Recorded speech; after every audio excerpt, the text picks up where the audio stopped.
I'm actually quite shocked that we've never done this before. Talked about this? Yeah. Sometimes this happens to us, guys.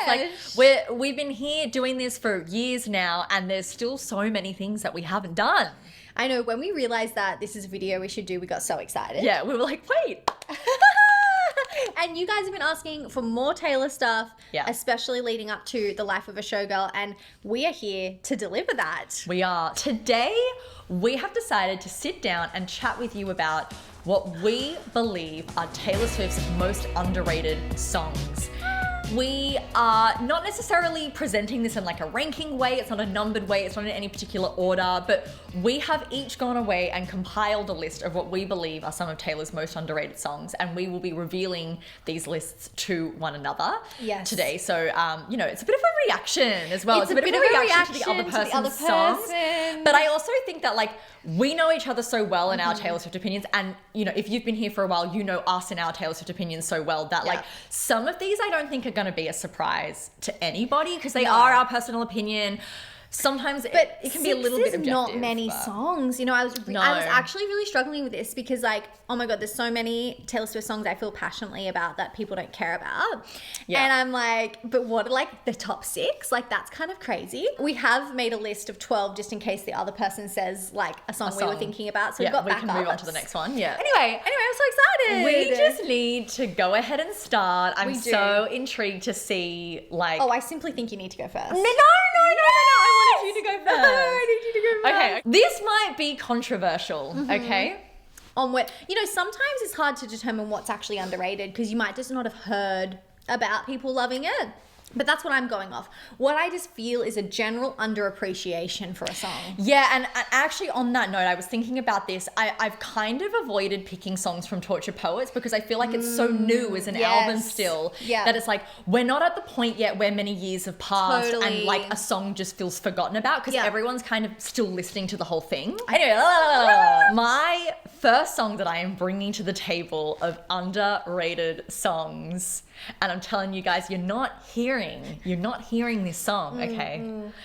It is a nice little song, and her name is High Infidelity. Yes! I'm so glad you're starting with this. I literally I have been so passionate about High Infidelity since the day that Midnights came out, and I swear to God, I just feel like I haven't seen anybody getting on the same level of this conversation. Why are we not talking about this song? Why are we not listening to this song? I get that maybe some people have a thing with it because she's kind of admitting to cheating in a relationship in that it's song. An uncomfortable song in some ways, Yeah, which I can understand, but it's such a vulnerable song for that reason though. This is my thing. There's so many things about this song I love so much. It's so vulnerable. I think it's so special the way that she has put this experience into words about something that she has done that is wrong, right? But she's written it in this way that she's not, it's like she's explaining the reasons why without it feeling like she's being defensive or trying to justify it. I agree. And I just think that takes so much talent to write it in that way. Yeah, I don't listen to that song, and I know that I will defend Taylor Swift with my life, so maybe I'm biased, but I just feel like I listen to that song and I'm like, babe, I get it. Totally. You're not listening when she's saying. No. There's many different ways that you can kill the one you love. The slowest way is never loving them enough. I'm sorry. Yes. That is wisdom. It's that feeling of being broken in so many subtle ways and without that person even doing something to you that's so objectively horrifying. They might not have done anything. It's barely notice, but you feel it. Yes, it's almost like it's more the things that you haven't done. Totally. Than it is the things that you have done. All the ways in which you continue to not show up for me or not show me love or whatever every day, every passing day. And the way in which then meeting somebody who makes you feel so good about yourself when you've been living in that for so long. Babe, I get it. I get it. The feeling held in the song, the way the song makes me feel just energetically in its production, in the way that she is delivering the lines, not even necessarily what she's saying. I feel seen by that in that way. Totally agree. It is such a good song. And like, oh my God, can we like literally actually though talk about that refrain and the way that she does it like 4 different times, but every time it's slightly different? Yeah, tell them about that. And what a crazy structure for a song. Do I really have to tell you how he brought me back to life? I am ill. That's like the peak of the song. It's like, I genuinely feel like there's like a, that happens there is. there. It's like it builds there. It actually stabs you in the heart, this song. It does. Yeah. It really, really does. I get it. I'm really glad you brought this up. Some of you bitches aren't listening to High Infidelity, and I just, like, I'm sorry, with love, I think you're a bit insane. You need to go and listen to it, and you need to hear what she's saying with love.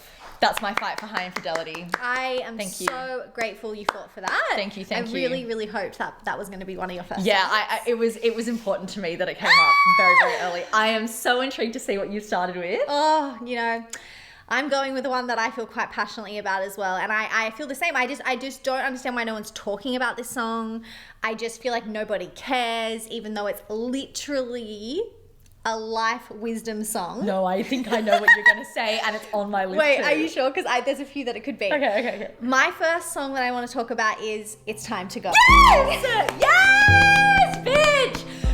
Why the fuck aren't you listening to It's Time to Go? I am so sorry. It's so good. Everyone's all, oh my God, right where you left me. Guess what? We're still at the restaurant too. Yeah. We get it. But Yeah. that doesn't mean that you can't go to the next song and listen to what this woman is saying. I love, actually, that is one of the reasons I love It's Time to Go, is because I do feel like Evermore ends with these two kind of options. It's like Right Where You Left Me or It's Time to Go. It's kind of like the choice of like staying or the choice of going. Right Where You Left Me is a really good song. I think the hype is deserved, but I think that It's Time to Go is just such a wise song that you need. It's like one of those songs that I physically couldn't survive without It's Time to Go. No, and do you know what? Because I was listening to it this morning because simply it was also on my list. Yeah. And I was listening to it and I was like, oh my God, this song is so serious that I actually avoided it for months because I wasn't ready to listen to what she we love this song and we have since Evermore came out. To tell me, I have not been ready for her to tell me. When you find yourself in a situation where you need to choose between staying or going, and then that song comes on, I'm sorry, skip. Maybe because that's I'm why not it's underrated. Ready. Maybe people aren't ready for it. I think people aren't ready for it. Yeah, because it's hard. It's hard to come to terms with. If you don't know, this song is about pretty much coming to terms with feeling like you have to leave a situation. And I love it because she goes through multiple situations. She goes through work situations, friendship situations, romantic situations. And it's such a brilliantly written song because the first half of the song, she's talking to you as an audience member. She's like, when it's time to go. You do know. And that old familiar body ache, the snaps from the same little breaks in your soul. Is that the lyric? That is the lyric. I think I got it. And that is a concerning lyric. In your soul is... I've never heard someone put that into words before. Like that feeling you get when you just know it's not right. Something's not right. And it feels like a snap in your soul. It literally does. And then she flips it to being about her and the situation with her re-records, and she's like, and her record label, and she's like, I know when it's time to go. No, I know when it's time to go. She's like, the whole time she's like, when it's time to go. You know when it's time to go. And then she goes, I know when it's time to. Yeah. Bitch, please, I'm going to have to break down. Truly. Can we talk about the perfection that is the bridge? Sometimes giving up. No, wait, what the fuck did she say? Yeah. Sometimes giving up is the strong thing. Sometimes to run I actually don't think that's the bridge. Isn't the bridge 15 years, 15 million tears, begging till my knees blood? Now that in my mind is the third verse. Yeah, we need to fathom. It's time to go. Because I thought it was a post-chorus, the sometimes giving up is the strong thing. Oh my God, it is. Wait, there's no bridge.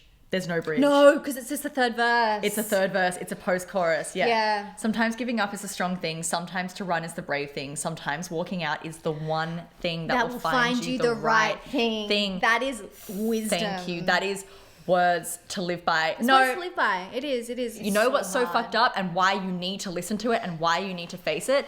Because your body and your life. It will tell you in other ways. It does. I'm telling you right now, me and Bonnie have been talking about this so much recently. Just go and watch a video of us from like literally mid last year. Look at me.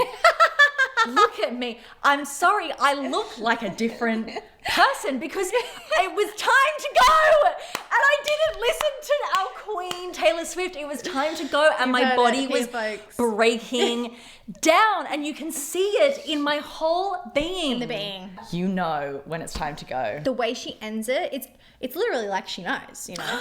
But she literally says, and then you go. You just go. Oh, yes, and you do, and you should. Thank you for telling me that. Thank you. Thank you for holding my hand on the way out of the song and saying, you just go. It's all in the production too, because right at the beginning, like you have that really. It starts. It's tense. Simple. This guitar so true. And then by the end, it's like. It's like you're fully like. You fully can breathe. Process. You've lost the weight on your shoulders of the decision, and you go. You go. You go. It's so concerning, and I need you all to fathom. Yeah, deeply necessary. I actually just don't know if people are ready for the conversation. Unfortunately, No, they're not. Okay, what have I done next? Oh, yes. What have you done next? I'm excited. I really had to. I really had to. Yeah. The next song that I'm bringing up that I think is so incredibly underrated is All You Had to Do Was Stay. Oh, of course she is. You can't expect me to sit in this video and not bring up All You Had to Do Was Stay. Yeah. 1989 is objectively one of her most successful albums and one that is so beloved by the fandom, but it has so many hits on it and so many good songs that those are the ones that get the attention. I don't know what it is. I'm like, is it just that there's so many other bops that people want to listen to that it kind of gets lost in that sound? Is it the fact that it's like one of her very few track fives that's upbeat and so it doesn't like penetrate people in the same way? I don't know what it is. I think for me it's like I just don't know if she's saying a lot in that song. It's like lacking lyrically. I think. Well, and that's the thing. I think for me it's about the whole vibe. Yeah. It's about the melodies. I just think that it contains some of the best melodies she's ever written. I love it so much. I respect your feeling for All You Had to Do Was Stay, but all I have to say is thank you so much. What is your next song that you're bringing to the table? Well, I think that you're going to agree with me on this one. Okay. I am bringing to the table The Last Time. Yes! No one gets The Last Time! Oh, I'm glad. We also just had a reaction from Ducky behind the camera. Yes. We both feel, and we've always talked about this. Sorry if you've heard this before. We talk about it on Patreon all the time. So many times. But, you know, we need it here on YouTube. Very obviously stated. The Last Time is a song on Red. It's a collab between her and Gary Lightbody from Snow Patrol. And it is such a beautiful song. We personally feel that The Last Time walked so that Exile could run. If you appreciate Exile and not The Last Time, why are you not appreciating something's not happening, something's not clicking, something's not clicking. Something's not getting. What you need to understand is it might start and you might be like, I don't feel like listening to this, but you need to let it cook. The Last Time needs to fucking cook. Yeah. Because by the time you get to the end, if you let yourself get to the end, you're on a different planet. You are experiencing something. The harmonies are beautiful, the lyrics are beautiful, and what I've said before, and I will say it again, my favorite thing about this song is that it's obviously a duet, and they're both coming at it with the same lyrics, but there's a different energy behind both of them. Taylor is kind of like berating this man and being like, this is the last time I fucking accept this from you, and he's kind of being like begging, like, this is the last time I do this to you. Oh my god, at the end, like, she's like low in her lower register and he's like up here being like, this is the last time I'm asking you last, and she's like, this is the last time I'm asking you. It's like so superior how they've chosen to deliver those emotions. Yeah, it's just such a good one. You need to go and have a listen. Go and have a listen. It's important. Yeah. Oh. Yeah. Yeah. Oh yeah? Yeah? Oh yeah, you're going to be on my page. Am I? You okay. are. I'm getting on. You knew this was coming. You knew it was coming from us. Dorothea. Yes! Why are we not having a conversation about Dorothea? Why did we all care so much about the love triangle on Folklore? And then no one even talks about the 'Tis the Damn Season Dorothea storyline happening in Evermore. I mean, deeply superior. Complex. Not just some teenagers running around. This is complex. This is, I have dreams I need to chase, but I also love you here in my hometown. And I don't know what love to choose. If you don't know, 'Tis the Damn Season and Dorothea, we believe, and I think Taylor has confirmed, is like two sides to the same story. Dorothea is from the male perspective, just like Betty is on Folklore. And I completely agree. It's so much more complex and beautiful, and Dorothea really harnesses like such a loving energy towards this person in such a beautiful way. It's so beautiful, and that's the thing that I love about these stories being linked to, because 'Tis the Damn Season has so much more of like the pressures and the turmoil around the fact that like you're here in my hometown and I always feel at home when I come back to you, but I have this whole other life that I kind of want to choose to. It's a bit more complicated in that song, but Dorothea is just this such a pure expression of love for for Dorothea.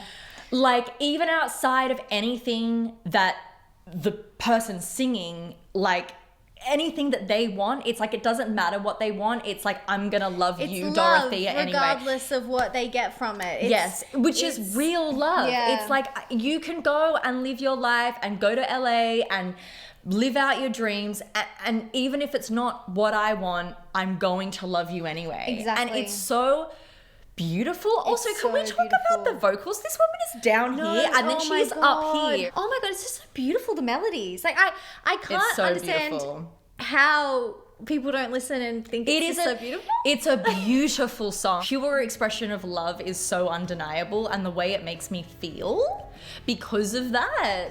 It's so I love beautiful. it. It's like a man written by a woman, but it's also kind of for the girlies as well. Like I think about my friends when I think of this song. I think about like love in a community. I think about you guys. I don't know. Dorothea just brings such happiness to me, and such a positive feeling. Like you can't be in a bad mood when Dorothea is playing. Beautiful and the way it ends,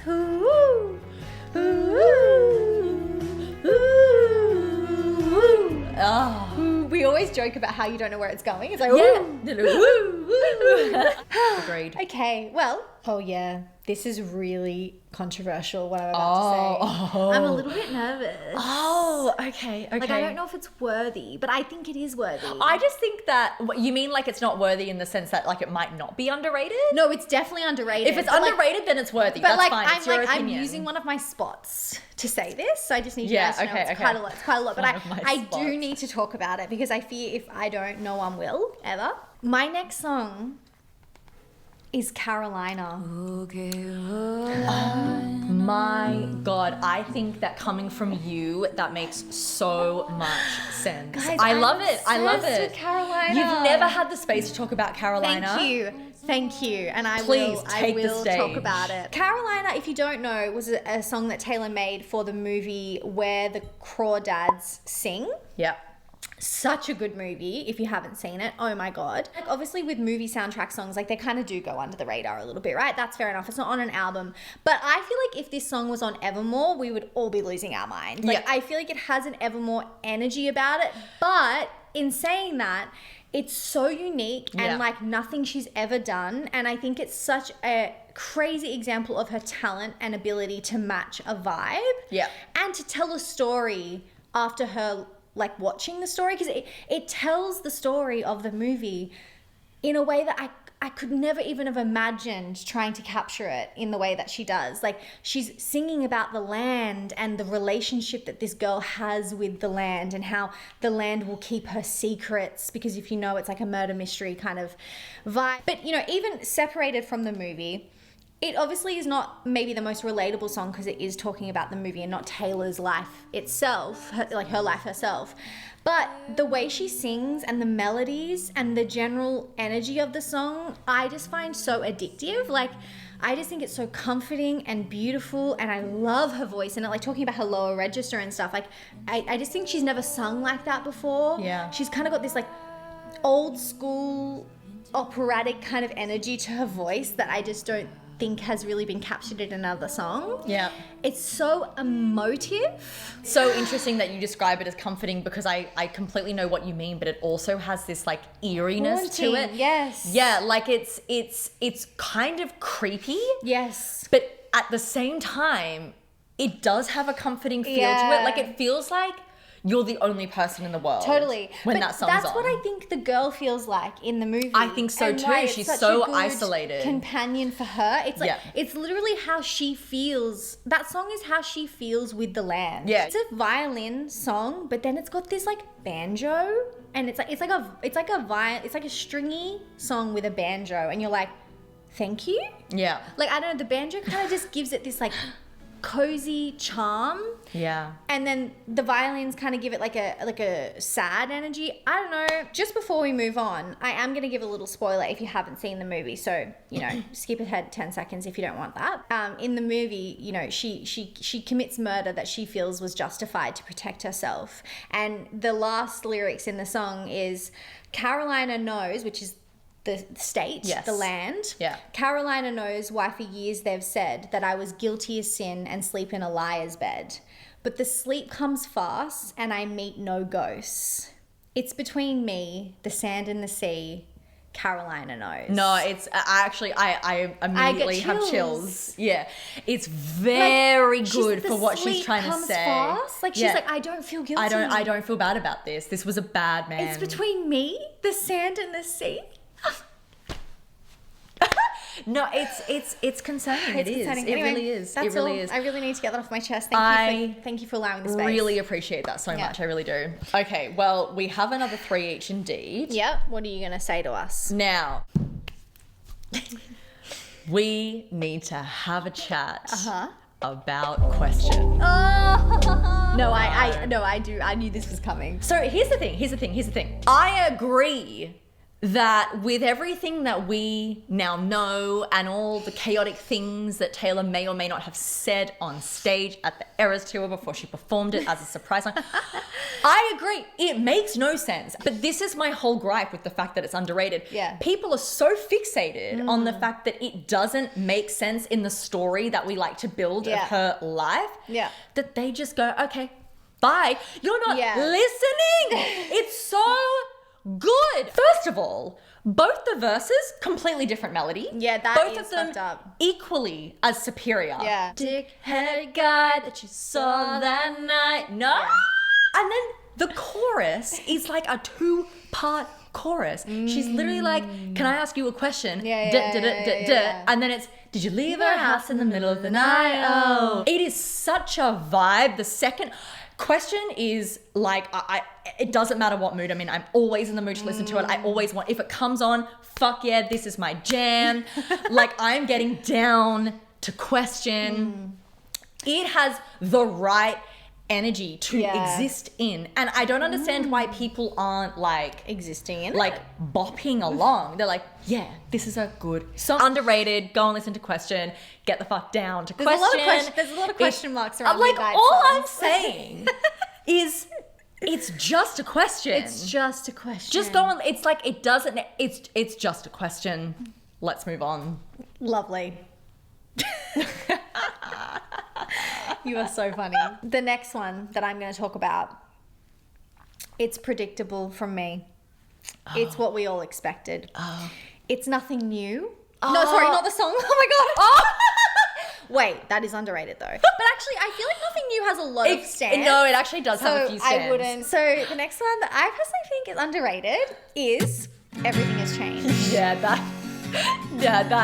That makes sense Ducky for keeps you. laughing at all these like, of course, bitch, of course, bitch. What are you thinking? Like, I feel like that was the most hyped song when it came out. Really? Was it? I remember everyone being literally obsessed with it because it was like peak Ed Sheeran. Okay, wait. But I so think maybe it's become true. underrated because now I see Swifties being like, Oh, the Ed songs. Sheeran, I'm not sure about the Ed Sheeran songs. Put some respect on Ed Sheeran back in 2012. I think that you're a bit like, help, I'm still at the restaurant. Yeah, like everyone moved on. Yes. And you stayed. And I feel like everyone's like, oh yeah, changed. that's just like an average Taylor Swift song. And I'm like, no, it's actually not. No, it actually, it's not average. It's like literally one of the best songs she's ever written. So especially for when it comes to love underrated. songs. She has got some beautiful lyrics in that song. Crush songs, like a little crush, like her saying, I just want to know you better, know you better, know you better now. I just want to know you. That's so romantic to me. No, it is. And like really, like again, sometimes she says things and they seem simple, but then when you actually think about it, you're like, no, that's actually like the perfect way to describe it, and I've never thought about it that like when you crush on someone, like you just want to know them better. Like I just want to talk to you and like know about you, and I want to know your story. I want to know your life. I know, it's magical to me. And I also love Ed's verse, like him saying like all my walls stood tall painted blue. Like I feel like that's such a relatable lyric for people, especially men who might be closed off to something. But like I will let them down and open up the door for you. Romantic, cute, beautiful lyrics, simple and effective. Like if you don't know already, we think that it's one of the best lyrics she's ever written in the outro where she says, all I know is your newfound grace. All my days I'll know your face. Underrated in my opinion. One of her best love songs ever. It's beautiful. It is. And I will never get sick of that song. It's just that like we're just generally not talking about it enough. We're not. We're just generally not talking about it more. Yeah. Thank you. Please talk about it. Please talk about it more. I want to see your tweets. Thank you very much. Talk about it. Yeah. Talk about it. Okay, what have you got for us? We're switching gears here. We're switching albums here. We're going to one that we haven't spoken about yet. Yep. Lovely. And I'm here to fight for my baby owls. Oh, I thought about this one for you. No one has ever spoken about owls. It is such a beautiful song, in my opinion. I've always loved the vibe. And I think what's so funny is that like, even though I've always been very in touch with like what's happening in Taylor's life and like how she's writing autobiographically, for some reason with this song, I just like back in the day when when it first came out and I was really obsessed with it, I never once thought about the John Mayer of it all. Yeah. And I think that really helped in my love for this song. Yeah. Because, like when you think about it in the context of Taylor, it's like, it's a bit Delulu. It's a Delulu kind of song. Yeah. But if you remove that aspect from it, I just think that what she's saying is so beautiful. Like, let's not let the noise or the opinions or, just the world get in the way of what only the two of us know is here. Yes. This is ours. Yeah. No one will ever. And I think that that's true for every relationship, even if there isn't contention from the outside world and stuff. Yeah. No one ever knows what's going on between two people in the way that those two people know, and so I think that the way that she is sort of putting that into words, this feeling of like, there is a connection here that nobody's ever going to feel this again except for me with you. I'm not even going to feel this again with someone else because every connection you have with everybody is different. Do you know what I'm trying to say? I do. I just think that it's so beautiful. I think that it's quite long. I love where she takes the bridge and how she like goes down to that little strumming. Oh, I do like the bridge. Yes, to speculate if it's wrong. And owls, go and press play. How many do I have left? 2. Look, once again, I'm here. I'm an Evermore stan. I don't know what you want from me. Happiness. Yeah, I don't think that you guys are listening to Happiness. I don't think you're hearing what she's saying. I feel like I already kind of said it with It's Time to Go. Like, Happiness is a therapy song, in my opinion. It's a very, very important song. And I think that no one's ever written a song like this where she's talking about the details of a relationship breaking down and how to navigate that there was good times and there was bad times and that you'll kind of come out on top of that okay. I mean, she says, no one tells you what to do when a good man hurts you and you've hurt him too. How does one navigate that breakup, that situation? And I think that what's so beautiful about it too is that I think that in that way it actually can apply to almost every long-term relationship breakdown. I feel like the average relationship, it is just like, it's the drifting apart and they're not putting enough effort in, and then this person does this and then you do this, and it's like you can get to the end of a long-term relationship and it's easy to rattle off the things that they did that made you feel unseen and that's why you left or whatever, but it doesn't change the fact that you would have done the same in return. And you have to be open to facing that. I was forever changed when she said the lyrics to me. Tell me, when did your winning smile start to look like a smirk? When did all of our lessons start to look like weapons pointed at my deepest hurt? I just think that might be the most relatable lyric that's ever been written in terms of relationships. Yeah. Because it's a fucked up one. You just get to this point where you're like, who is to blame here? Yeah. And I think she does touch on that in Coney Island as well, but I do think Coney Island has like a huge amount of appreciation and stands, which I think is valid. But Happiness, I just feel like maybe because it's very slow and soft and melodically, maybe it's not like my favorite on the album, but lyrically and like when you need that song, it's there for you in a way that no other song could be, and I just think it's such a guiding light. Happiness is superior. It is. I just think it's a therapy lesson for all of us, and when you need it, it will be there for you, and it's going to fuck you up. And that is the blessing of living in the same timeline as Taylor Swift. Swift. That is the blessing. She's always gifting us things. And we have gifts from years ago that then you get to fully receive at the right time in your life. Totally. That is a blessing. One day I will fathom the albatross like this, I'm sure. Yeah. What is your last song, Emily? Well, you know, it's a tough one. There's a few options that I could have gone with here. Yeah. Please tell me some songs that you think that would be like super obvious for me to bring up. Well, I thought one of your last picks was going to be London Boy. Oh my God. You know, it is there. You love London Boy. It is there. Maybe we need to have this conversation. Do you know what? Thank you. Do you want that to be your last one? I really actually do. Let's actually have this conversation. Yeah. It does actually need to be London Boy. I do Thank you. feel like that's a fitting place for me to end on. Yeah, lovely. And I mean, people just think it's such a frivolous and it is. Now, what's wrong with a girl just having a bit of fun in a song? Okay, this is such a conversation recently, especially with like some of the songs on Man's Best Friend. People are giving it a lot of criticism at the moment for that. But like, why can't a girl just have a bit of fun? Why can't a girl just be a girl sometimes? Totally. And that's what London Boy is, okay? Yeah. London Boy, I'm just a girl and I like this boy and he's from London and that's okay. It's such a bop. It is such a bop. Oh my God. I have maintained that it is truly one of the best produced songs that she has in terms of how it sounds, matching exactly the energy that she's going for and what she's saying. I think it's so perfect. Thank you, Jack Antonoff, for your service.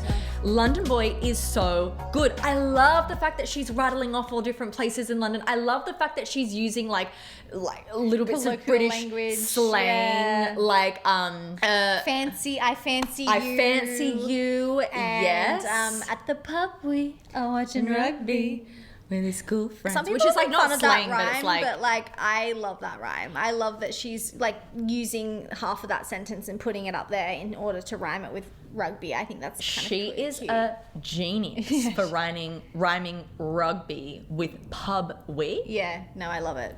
Amazing. Yeah. If you ask me. I love that she continuously brings in her like little American things like the Tennessee Stella McCartney. Yeah. And she loves Springsteen. Yeah.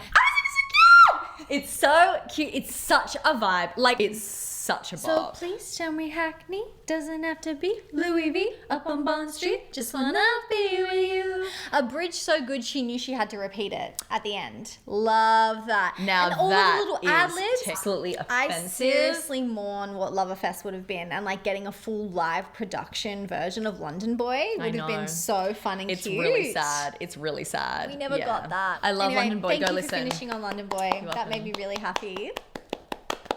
I feel perplexed. Oh no, I have too many I want to talk about. Well, you can only pick one. All right, my last one. I've made a decision. It's going to be controversial. I just feel like we need to have this conversation. My last pick is Fortnight. Yeah, you know, like maybe it's not an obvious choice. Maybe maybe some of you will think it's not underrated, but I agree with you. I think it's underrated. It's underrated. Yeah. We've actually been having this conversation, which is why I'm so surprised. But we've been like fully fathoming Fortnight the last few weeks. And like this always happens, like before a new Taylor Swift album, you're like, oh my God, like Torture Poets is so superior. Like it is. But like Fortnight is so superior, and I just feel like everyone was like, oh, it's the single, whatever, it's a disappointment, like with Post. Like I feel like people like it's a disappointment with Post Malone, and I'm like, I just simply there's so much Post all over it. There's so much Post all over it. His whole energy is in the song. Yeah. And every single time I want to listen to Torture Poets, I start us off with Fortnight, and it just is the best mood setter. Like I feel like it brings you into the mood of Torture Poets. It does. So immaculately. And the harmonies are beautiful between her and Post, like the I love you and that little ding. You know how I feel about the ding. And like the production is so immaculate.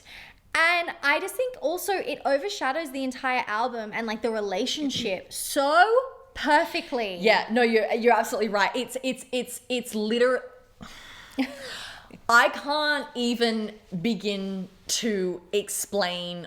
Like it's actually crazy how this song is exactly how it's like she's written all of Torture Poets, and then she's gone, I want to write a song that metaphorically speaks to what I am so concerned that the rest of my life is going to look like because it didn't work out, which is the rest of the story on Torture Poets. Exactly. Guys, what she is saying is we run in the same circles. We are in the same. We are neighbors because we are both musicians. I am going to run into you for the rest of my life. I'm going to love you for the rest of my life. It's going to ruin my life. Yeah. I'm going to see you. All you're going to do is comment on my sweater. Yeah. And I have to pretend that I don't want to be with you when I've got this hideous husband that I want to kill and you've got this hideous wife that I want to kill. Yeah. And like we're actually both in love with each other, but we only had a fortnight where we actually got to experience a fortnight it together. It's so concerning. But then to wrap it up in this American dream metaphor, it's like, it's so it didn't click to me. It did, like... It's actually too superior in a way. So intelligent for her to do it that way that it fully, for a long time, went over my head exactly what she was trying to do with Fortnight. But that's what it is, and that is what it is. It's so thought of calling good. you, but you won't pick up. It's just a fortnight lost in our history. I remember saying in our lead single ranking that it wasn't actually my favorite lead single, but I think what it is I don't think it should have been the lead single, but I am glad it's the album opener. I think it's the most perfect album opener. Yeah. But I do think another song would have maybe done better as a single. Anyway. So was that really it? Is that 12 songs? Yeah. Oh, we just flew through that, didn't we? How do you feel? Do you feel like you need to give a little honourable mention? Or do you think you settled? You want an honourable mention? All right. We won't talk about them, guys, but we'll give you a couple of honourable mentions. Yeah. Okay, if I was to pick another two that I was like, guys, these are underrated. Dear Rita. Yes. And Superstar. Yeah. There is like very few humans on this planet that have literally ever listened to Superstar and understood. All I need to say about Superstar is I just think that the melody of the chorus is so deeply superior and offensive, and like you need to go fathom and listen to it because it's got such a good vibe. I would like to bring up The Outside. Oh. I think that Debut as a whole album is underrated, but like ain't no one talking about The Outside. Go and listen, superior fucking song. Yeah. Okay. And then like, you know, if I had to give another honorable mention, it is a tricky one. Like I want to say Come In With The Rain, another Fearless Deluxe track. Come In With The Rain is such a good song. Also a superior melody in the chorus. Yeah. So good.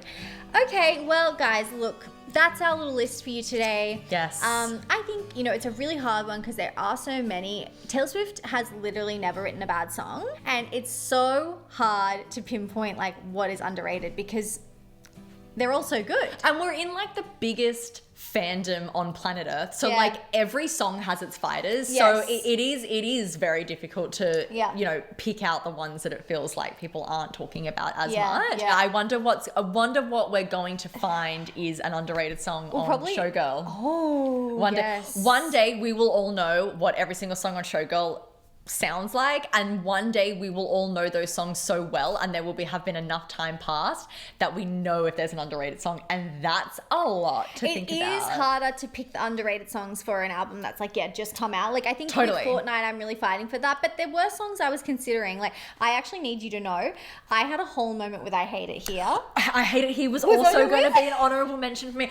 I swear to God, you bitches don't get I Hate It Here. No, I didn't get it. Yeah, and now you're getting something it. Clicked for me last night. I was Yes. like, this is the most beautiful song It's I've ever heard. beautiful. And it's so emotional. It's beautiful. Oh my God, I Hate It Here is amazing. I actually I'm didn't so think I glad had the you're capacity fathoming. to fathom its superiority. I'm so happy you're fathoming. I needed space. And it's starting Yes. to happen. Anyway, we need to end the video. We need otherwise to it's shut gonna up. keep saying It's gonna keep songs. coming out, yeah. But yeah, guys, check out these songs if you Yes. don't know them. And let us know what you think. And yeah, love you guys so much. Just don't Love forget to fathom. you. Just don't forget to fathom. Don't forget And- to fathom. And if it's not today, it will be tomorrow or next year Yeah. or in 5 years. You will fathom one day. One I day when promise you're it 80 all years happens. old, you're sitting in your nursing home, And you're gonna one fathom. day it clicks. And that is the blessing of getting to live with Taylor Swift forever and ever and ever and ever and ever. Love you guys. Love you. See you soon. Bye.